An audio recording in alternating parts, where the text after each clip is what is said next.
Hello everyone, welcome back to Nyay with Muskaan. अगर आपका exam general English, legal language, legal writing का है तो ये वीडियो आपके लिए ही है। इस वीडियो में हम कवर करेंगे लीगल राइटिंग के सारे कॉन्सेप्ट। ना मैं आपको सिर्फ डेफिनेशंस नहीं बताऊंगी, मैं आपको बताऊंगी कि आपको लीगल राइटिंग में कैसे आंसर्स लिखने हैं, कौन से टॉपिक्स इम्पॉर्टेंट है, किन किन चीज़ों में कितना कितना लिखना है, किस वे में लिखना है, ताकि आपको अच्छे मार्क्स स्कोर कर पाओ। तो वीडियो में एंड तक ज़रूर बने रहो। पहले हम बढ़ते हैं पार्ट फर्स्ट की तरफ, जो कि है जनरल इंग्लिश। जनरल इंग्लिश में सबसे पहले क्या आता है? सबसे पहले जनरल इंग्लिश में आता है parts of speech. Parts of speech में वर्ड्स को उनके फंक्शंस के हिसाब से कैटेगराइज किया गया है।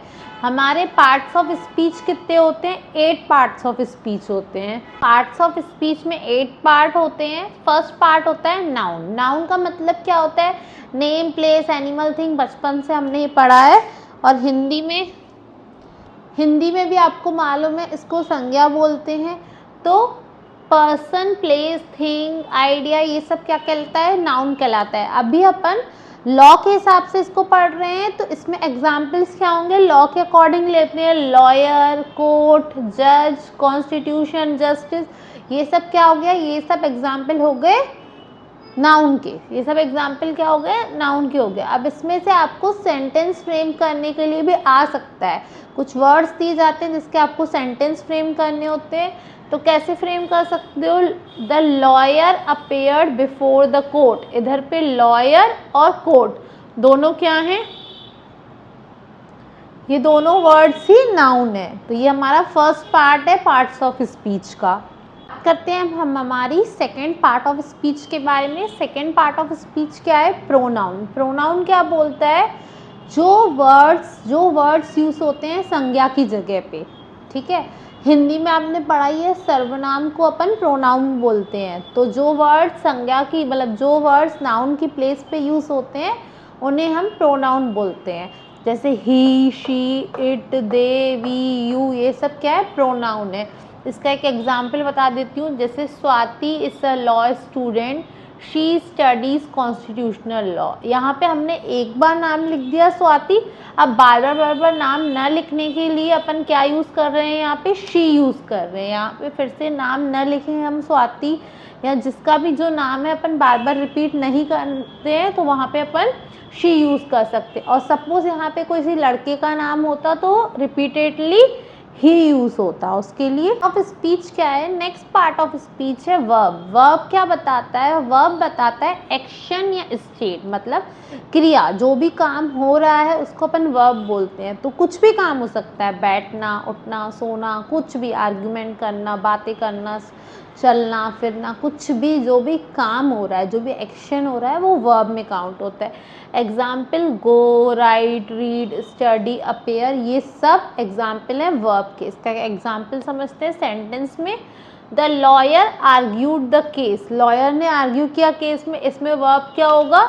ये आर्ग्यूड, बिकॉज आर्ग्यूड क्या है? आर्ग्यूड एक्शन है, तो आर्ग्यूड क्या कहलाएगा? वर्ब कहलाएगा। नेक्स्ट पार्ट ऑफ स्पीच में आता है हमारा quality of noun and pronoun. Noun और प्रोनाउन की क्वालिटी को हम क्या बोलते हैं? एडजेक्टिव बोलते हैं। एडजेक्टिव में आप एग्जाम्पल देख सकते हैं। ऑनेस्ट, लॉयर, गुड, जज, कॉन्स्टिट्यूशनल, राइट। तो यहाँ पे लॉयर क्या है? ऑनेस्ट है, ये उसकी क्वालिटी है, तो ये क्या कहलाएगा? एडजेक्टिव। जज कैसा है? अच्छा जज है, गुड जज। तो गुड क्या हो गया? एडजेक्टिव, क्योंकि वो क्वालिटी बता रहा है। Constitutional right. कॉन्स्टिट्यूशनल राइट कौन सा है? कॉन्स्टिट्यूशनल है, तो ये क्या हो गई? क्वालिटी हो गई। तो इसीलिए सारी जो भी क्वालिटी है वो एडजेक्टिव कहलाती हैं। बात करते हैं नेक्स्ट पार्ट ऑफ स्पीच के बारे में। नेक्स्ट पार्ट ऑफ स्पीच क्या है? एडवर्ब। एडवर्ब क्या बताता है? वर्ब, एडजेक्टिव, अनदर एडवर्ब को मॉडिफाई करके बताता है। इसका मतलब क्या हुआ कि वर्ब को और उसके एक्शन को और डिटेल में बताता है कि कब हुआ, कैसे हुआ, क्या हुआ। वर्ब, और उसमें हमने सिंगल वर्ड पढ़ा था कि अच्छा कर रहा है या पढ़ रहा है, कैसे पढ़ रहा है, क्या कर रहा है, और डिटेल में जब बताते हैं तो उसको बोलते हैं एडवर्ब। एडवर्ब में एग्जाम्पल देती हूँ। हमने पहले पढ़ा था the lawyer argued in a court, पर अब the lawyer argued confidently in a court. हाँ, तो लॉयर ने आर्ग्यू तो किया, बट कैसे? कॉन्फिडेंटली, तो कॉन्फिडेंटली इधर पे क्या हो गया, एडवर्ब हो गया, क्योंकि वो वर्ब को और डिटेल में बता रहा है। करते हैं नेक्स्ट पार्ट ऑफ स्पीच है प्रीपोजिशन। प्रीपोजिशन मतलब नाम से ही समझ आते हैं पोजीशन बतानी है, और इसको अपन क्या बोलते हैं, रिलेशनशिप बताता है। जब कोई रिलेशनशिप बताता है, कोई चीज़ अंदर पड़ी है, ऊपर पड़ी है, नीचे पड़ी है, तो वो सेंटेंस में यूज़ होकर उसकी पोजीशन बताते हैं, तब अपन यूज़ करते हैं वर्ड प्रीपोजिशन। एग्जाम्पल क्या हो गया, in, on, at, before, after, under, between, ये सब क्या हुआ, प्रीपोजिशन के एग्जाम्पल है। अभी इसको एक सेंटेंस में यूज़ करके बताते हैं। The lawyer appeared before the court, तो यहाँ पे क्या हुआ, बिफोर, बिफोर क्या होगा वर्ड यूज, जो बिफोर यूज हुआ है वो वर्ड क्या है, प्रीपोजिशन है।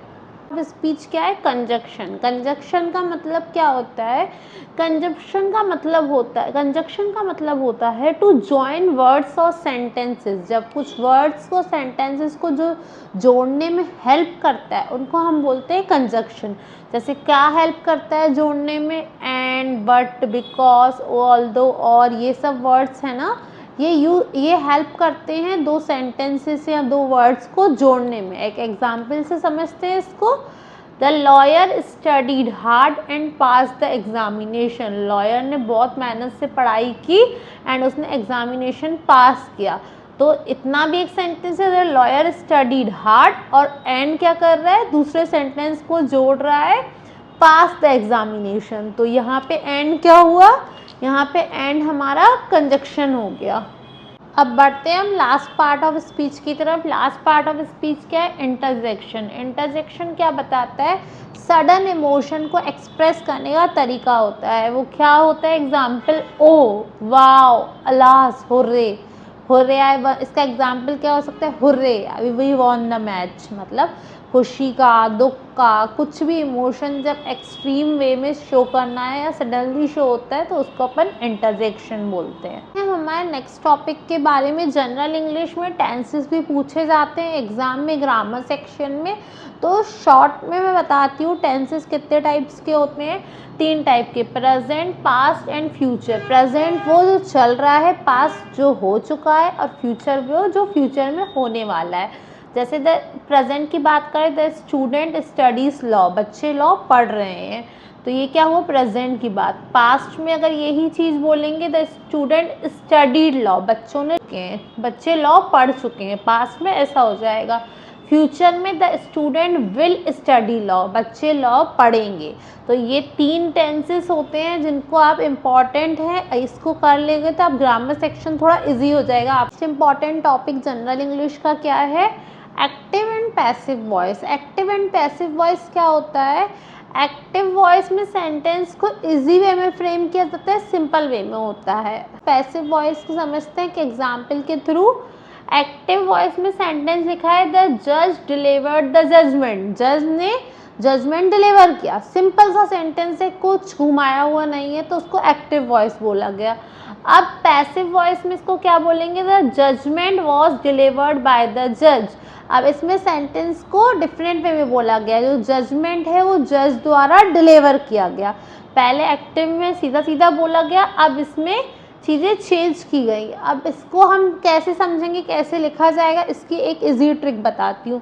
एक्टिव वॉइस को लिखने के लिए सब्जेक्ट पहले आता है, फिर वर्ब आता है। जैसे सब्जेक्ट हमारा जज है, जज हमारा सब्जेक्ट है, वर्ब हमारी डिलीवर्ड है, और द जजमेंट हमारा ऑब्जेक्ट है। ठीक है, सिंपल वे में लिखना है, ये एक्टिव वॉइस हो गया। अब पैसिव वॉइस को समझते हैं कैसे लिखेंगे। इधर पे जो हमारा जजमेंट था वो पहले चला गया, मतलब हमारा ऑब्जेक्ट जो हो गया वो पहले आ गया। हेल्पिंग वर्ब क्या हो गई, वॉइस वॉस हेल्पिंग वर्ब हो गई, क्योंकि वो सेंटेंस को हेल्प कर रही है। और याद रखना, पैसिव वॉइस में वर्ब का थर्ड फॉर्म आता है, बिकॉज पास्ट फॉर्म में चला गया ना इधर, तो वर्ब का थर्ड फॉर्म आता है। और बाय प्लस बाय, और यहाँ पे सब्जेक्ट एंड में आ गया, इधर पे सब्जेक्ट क्या होगा, एंड में आ गया। अगर इसको एक्टिव और पैसिव वॉइस को डिटेल में समझना है तो मैंने ऑलरेडी इसके रिगार्डिंग वीडियो कवर करी हुई है, मैं एंड में वीडियो लगा दूंगी, आप जाके इस टॉपिक को अलग से कम्प्लीटली समझ सकते हैं। काफ़ी सारे एग्जाम्पल्स भी लिए हैं मैंने, उसमें आपको और क्लियर हो जाएगा। करते हैं हम नेक्स्ट टॉपिक के बारे में। नेक्स्ट टॉपिक क्या है? Direct and indirect speech. Direct speech क्या होती है? एग्जैक्ट वर्ड जैसे बोले गए हैं कोटेशन मार्क्स के साथ वैसे ही लिखे जाते हैं। इनडायरेक्ट स्पीच क्या होते हैं? रिपोर्टेड मीनिंग, मतलब कोई थर्ड पर्सन बता रहा है आपको, दो लोगों ने की बातचीत को कोई थर्ड पर्सन बता रहा है। यूजुअली जो अपन न्यूज़पेपर्स में पढ़ते हैं ये सब पढ़ते हैं वो रिपोर्टेड स्पीच होती है कि जो उन्होंने देखा वो अपने पॉइंट ऑफ व्यू से मतलब वो लिख के बता रहे हैं। तो ऐसे ही एग्जाम्पल लेते हैं। डायरेक्ट स्पीच को कैसे लिखाया जाएगा? द जज said the accused is innocent. जज ने बोला अक्यूज्ड इनोसेंट है। अब थर्ड पर्सन जो है उसने सुना, अब वो इनडायरेक्ट है, ठीक है। वो कैसे बताएगा इनडायरेक्ट स्पीच में? द जज said that the accused was innocent. जज ने बोला कि जो अक्यूज्ड है वो इनोसेंट है। तो वो पास्ट में मतलब पहले वो देख चुका है, अब वो बता रहा है तो वो पास्ट में वॉस यूज करेगा, बाकी एज इट इज रहेगा। हाँ, कनेक्टिंग वर्ब और हेल्पिंग वर्ब्स का यूज होगा। तो ये सेंटेंस इस तरीके से फ्रेम होगा। बात करते हैं हम जनरल इंग्लिश के नेक्स्ट टॉपिक के बारे में। वो क्या है? आर्टिकल्स। आर्टिकल्स का मतलब क्या होता है? वैसे आर्टिकल्स कितने टाइप के होते हैं? 3 टाइप्स के, ए एंड द। अब ये कब कब यूज़ होते हैं, कैसे कैसे यूज़ होते हैं वो समझते हैं। ए यूज़ होता है किसी भी कॉन्सोनेंट के पहले। तो कॉन्सोनेंट पता ही है आपको, ए ई आई ओ यू वॉवल होते हैं, बाकी सब कॉन्सोनेंट होते हैं। तो अ लॉयर के आगे मतलब ए यूज़ होगा क्योंकि वो कॉन्सोनेंट साउंड दे रहा है, इसीलिए उसके आगे ए यूज़ होगा। कॉन्सोनेंट के आगे ए यूज़ होगा। अब एन कब यूज़ होता है? एन यूज़ होता है जब भी किसी वर्ड का साउंड के आगे मतलब जो इसका साउंड है वो सबसे पहले क्या होगा? साउंड अगर वॉवल साउंड है तब उसमें यूज़ होता है एन। जैसे एन एडवोकेट, तो पहले एडवोकेट का क्या साउंड है? वॉवल साउंड है, तो एन यूज़ होगा। चाहे कोई वर्ड ऐसा हो जो लिखा तो कॉन्सोनेंट पहला जाएगा लेकिन उसका साउंड कैसे? वॉवल है। सपोज एन ऑनेस्ट मैन, तो ऑनेस्ट में सुनाई क्या दे रहा है? वॉवल साउंड सुनाई दे रहा है। वॉवल साउंड सुनाई देता है तो एन यूज होगा। नो मैटर इसमें पहला लेटर क्या है? कॉन्सोनेंट है, बट साउंड किसका आ रहा है? वॉवल का, तो एन यूज होगा। और द यूज होता है किसी स्पेसिफिक पर्सन या स्पेसिफिक चीज के लिए, जैसे the supreme court, the president of India. तो ऐसे द स्पेसिफिक किसी पर्सन या स्पेसिफिक उसके लिए यूज होता है, तब अपन किसका यूज़ करते हैं? तब हम यूज़ करते हैं द का। जनरल इंग्लिश खत्म हो चुका है, अब हम बढ़ते हैं लीगल लैंग्वेज। लीगल लैंग्वेज क्या होती है? लीगल लैंग्वेज वो लैंग्वेज होती है जो लॉ के फील्ड में स्पेशलाइज मानी जाती है। जैसे हम हॉस्पिटल में कुछ वर्ड सुनते हैं, डायग्नोसिस, सर्जरी, ऑपरेशन, वैसे ही लीगल लैंग्वेज भी डिफरेंट होती है जो लॉ में यूज़ होती है। सबसे पहले समझते हैं कौन यूज़ करता है। जिनके यूज़ होती है लॉयर्स, जजेस, courts, legislators, legal professionals. Professional communication में लीगल लैंग्वेज यूज़ होती है, ठीक है। जैसे कुछ क्या वर्ड्स हो सकते हैं, कुछ एग्जांपल्स देती हूँ, जैसे plaintiff, defendant, petitioner, respondent, accused, bail, appeal, judgment. ऐसे कुछ वर्ड्स हैं जो लीगल लैंग्वेज में बहुत ज़्यादा यूज़ होते हैं डे टू डे लाइफ में। जो लीगल फील्ड से जुड़े हैं ना, उनकी डे टू डे लाइफ में ये वर्ड्स बहुत ज़्यादा यूज़ होते हैं। तो हम इसको डिटेल में समझेंगे लीगल। अब बात करते हैं हम कैरेक्टरिस्टिक्स के बारे में। लीगल लैंग्वेज की कैरेक्टरिस्टिक्स क्या होती है? सबसे पहले क्लियरिटी रहती है, हर वर्ड में कंफ्यूजन नहीं हो, मीनिंग बहुत क्लियर रहती है, तो सबसे बड़ी चीज़ क्लैरिटी रहती है। प्रिसिशन मतलब हर वर्ड की प्रिसाइज मीनिंग होती है, जो वर्ड यूज़ हो रहा है उसकी पर्टिकुलरली एक प्रिसाइज मीनिंग है, ओके।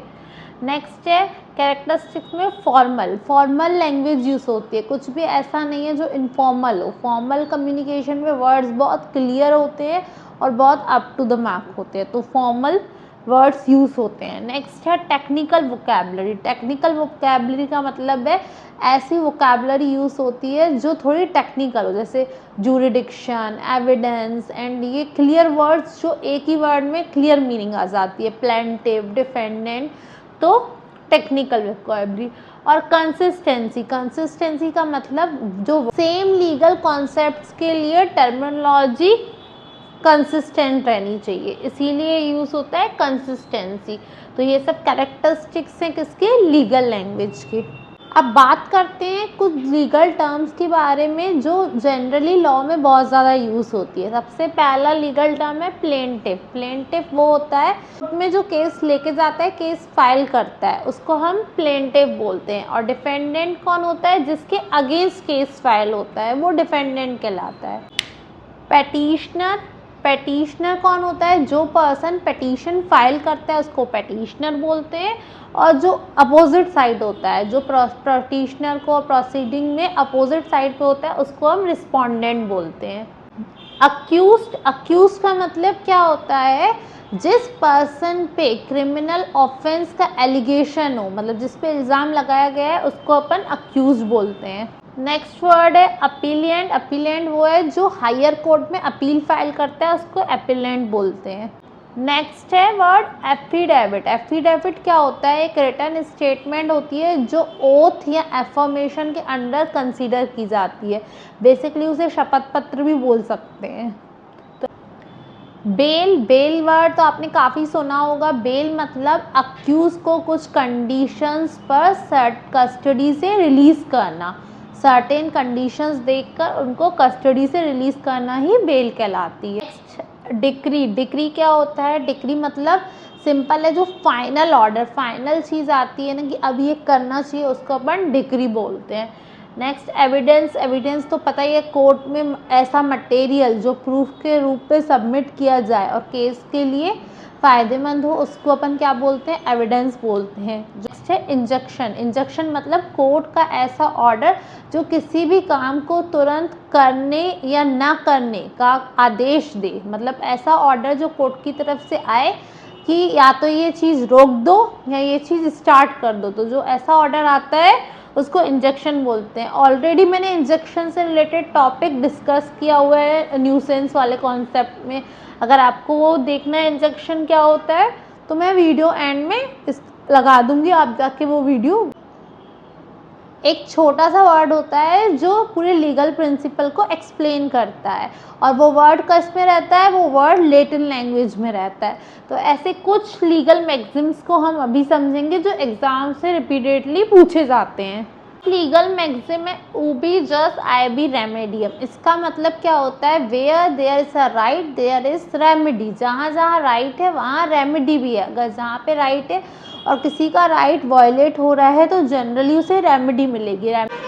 नेक्स्ट लीगल मैक्सिम की बात करते हैं, के बारे में बात करते हैं। इग्नोरेटा जूरिस नॉन एग्जीक्यूटा, मतलब लॉ को इग्नोर कर, सिंपल है, लॉ को इग्नोर करना मतलब ये नहीं है आप लॉ से बच जाओगे, नहीं। अगर ऐसा, इसका सिंपल मतलब ये है, अगर कोई ये बोल देता है मुझे लॉ पता नहीं था, इसका मतलब ये नहीं है कि उसको लीगल लायबिलिटी नहीं बनेगी। अगर उसने गलत किया तो उस पर लीगल लायबिलिटी डेफिनेटली बनेगी।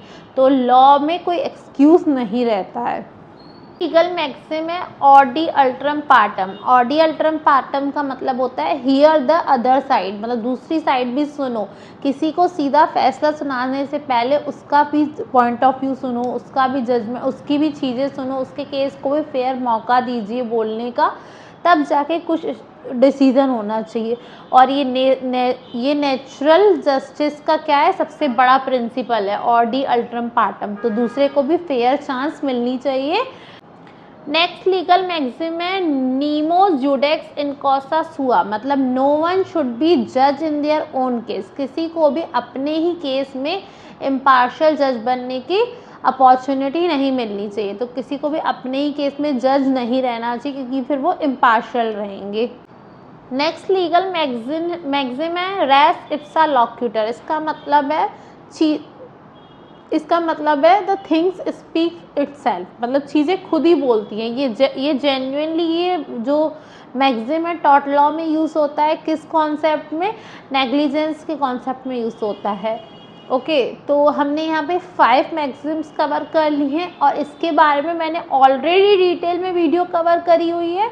तो मैं तो मैं एंड में वो वीडियोस अटैच कर लूँगी। अगर आपको लीगल मैगज़ीन को और डिटेल में समझना है तो आप एक बार वो वीडियोस वॉच कर लेना, तो आपको ये मैगज़ीन्स अच्छे से प्रिपेयर हो जाएंगी, क्योंकि ये मैगज़ीन आपको मल्टीपल टाइम्स एग्ज़ाम से पूछी जाएंगी और आपको आइडिया होना चाहिए अगर आप लॉ फील्ड में हैं तो इन मैगज़ीन्स को आप एक डिटेल में वॉच कर लेना, तो आपको और क्लैरिफिकेशन हो जाएगा। हमने हमारा सेकेंड पार्ट कवर कर दिया जो कि था लीगल लैंग्वेजेस। हाँ, एग्ज़ाम में कुछ ऐसा आ सकता है कि आपको एक पैराग्राफ हिंदी में दिया हो, उसे इंग्लिश में ट्रांसलेट करना हो, और इंग्लिश में दिया हो उसे हिंदी में ट्रांसलेट करना हो, तो उसके लिए आपकी वोकैबुलरी अच्छी होनी चाहिए, आपको शब्दों की मीनिंग्स पता होनी चाहिए, तो आप इजीली ट्रांसफ़र कर लेंगे।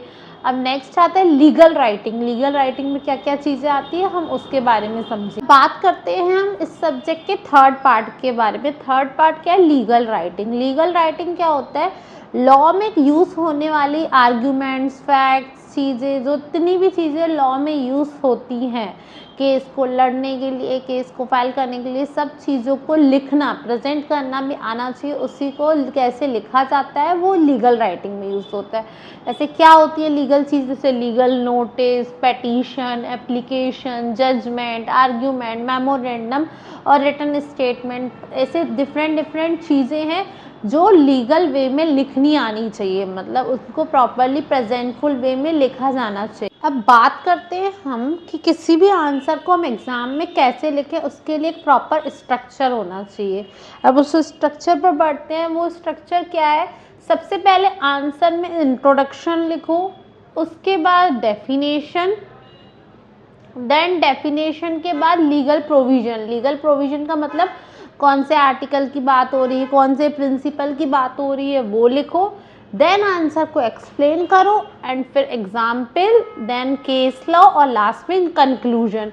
अगर ये सब चीज़ें आप ये स्ट्रक्चर में अगर आंसर लिखोगे ना, तो आपके डेफिनेटली अच्छे मार्क्स आएंगे और आंसर आप बहुत ज़्यादा प्रेजेंटेबल लगेगा। और प्रेजेंटेबल आंसर्स क्या होता है? एग्जामिनर को भी अच्छा लगता है पढ़ने में एंड क्लियर दिखता है, तो आपको अच्छे मार्क्स स्कोर करने में आसानी हो जाएगी।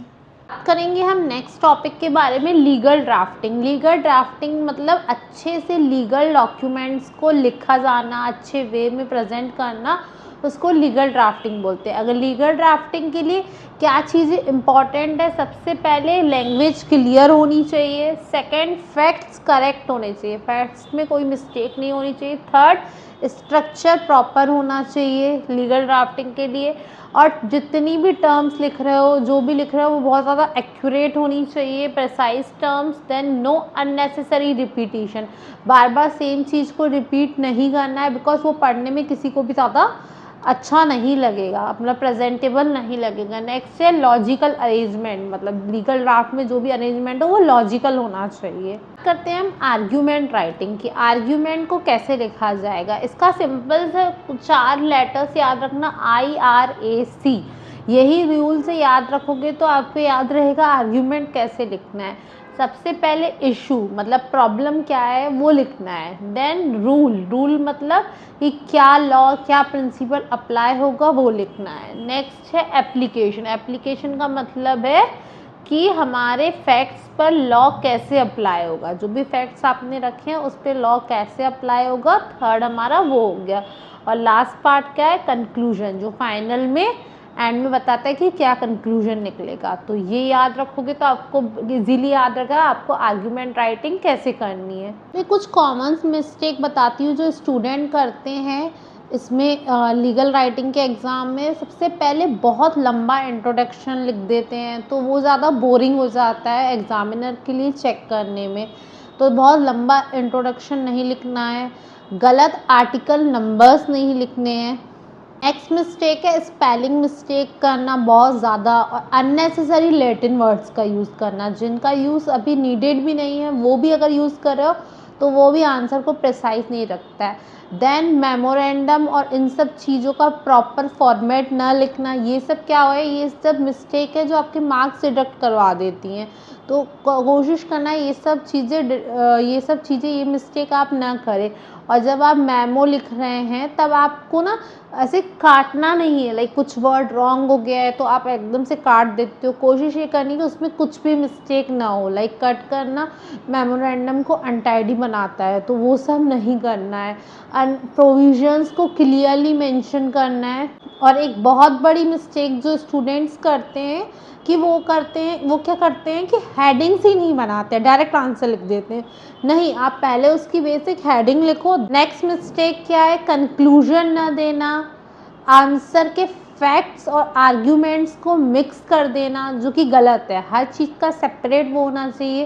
जब अपन ये केस लॉ भी लिखते हैं तो पहले केस लॉ के बारे में लिखा, देन सुप्रीम कोर्ट ने क्या बोला, फिर क्या जजमेंट आया, तो प्रॉपर लिखना पड़ेगा आपको कि सुप्रीम कोर्ट का क्या जजमेंट आया, देन कंक्लूजन, एवरीथिंग। मैंने अभी आपको स्ट्रक्चर समझाया ना, उसी स्ट्रक्चर्स लिखना है। तो ये चीज़ें अवॉइड करना, ये वाली जो मिस्टेक्स है ना, जो यूजुअली बहुत सारे लोगों से हो जाती हैं, तो उसको अवॉइड करना। और लास्ट एक बहुत बड़ी इंपॉर्टेंट मिस्टेक जो स्टूडेंट्स करते हैं, बहुत ज़्यादा लॉ में इमोशनल लैंग्वेज नहीं डालनी है। जो प्रॉपर लीगल लैंग्वेज है उसी में ही आंसर्स को लिखना है। कर लिया है, लेटर लिखना, नोटिस लिखना, ये सब भी लीगल राइटिंग में पूछा जा सकता है। मेमोरेंडम लिखना, मैंने मेमोरेंडम को लेकर पूरा डिटेल में वीडियो कवर किया। अगर मैं इसमें अब मेमोरेंडम समझाऊंगी तो वीडियो बहुत ज़्यादा लेंदी हो जाएगी, तो इसीलिए मैं मेमोरेंडम की वीडियो लास्ट में अटैच कर लूँगी। आप जाके मेमोरेंडम की वीडियो वॉच कर लेना, तो आपको बहुत इजीली समझ आ जाएगा। मेमोरेंडम को मैंने विथ एग्जाम्पल प्रॉपर समझाया हुआ है कि मेमो कैसे लिखना है, तो आप उसको ज़रूर वॉच करना। एग्ज़ाम में मेमो या लेटर दोनों में से एक चीज़ तो आती ही है। अगर आपने ये वीडियो स्टार्ट से लेके एंड तक देख लिया है तो देन आपका कंप्लीट रिवीजन हो गया LLB फर्स्ट सेमेस्टर के लिए। All the best for your exams. और अब मैं चाहती हूँ कि अगर आपको ये वीडियो हेल्पफुल लगी हो तो please like, share and subscribe to my YouTube channel.